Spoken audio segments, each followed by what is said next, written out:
First of all, Jimmy, you're going to be in the right-hand seat. A final briefing and then last-minute checks before these trainee Apache pilots get airborne.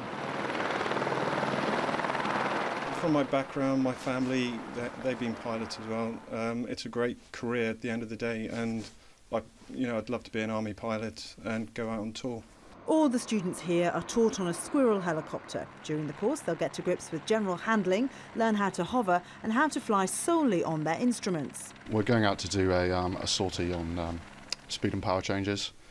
It was pretty early on in the service. It's our second sortie, really, our second real sortie.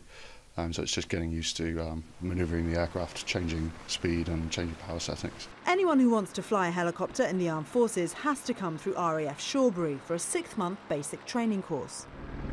RAF Shawbury has been used for military flying training since as early as 1917. Today it's the home of the Defence Helicopter Flying School, and it trains up to 400 aircrew every year, drawn from all 3 services. Instructors believe training together across the 3 services is critical. We're operating Apaches from LPHs, carriers at sea. We're operating Merlins in the same way. Chinooks go to sea as well, and vice versa. We've had our jungly squadrons operating in Afghanistan. So everybody is working each other's backyard for the right reason, in a joint environment, delivering a much greater effect. The 75 flying hours pilots get on the course are an essential part of training, but they also learn important skills on the ground.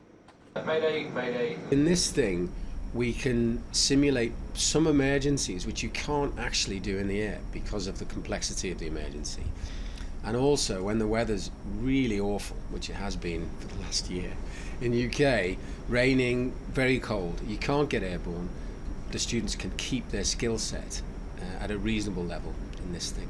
RAF Shawbury is also where Navy and RAF air traffic controllers come to learn their trade. The Air Traffic Control School now offers a bespoke exercise for those about to deploy to Afghanistan.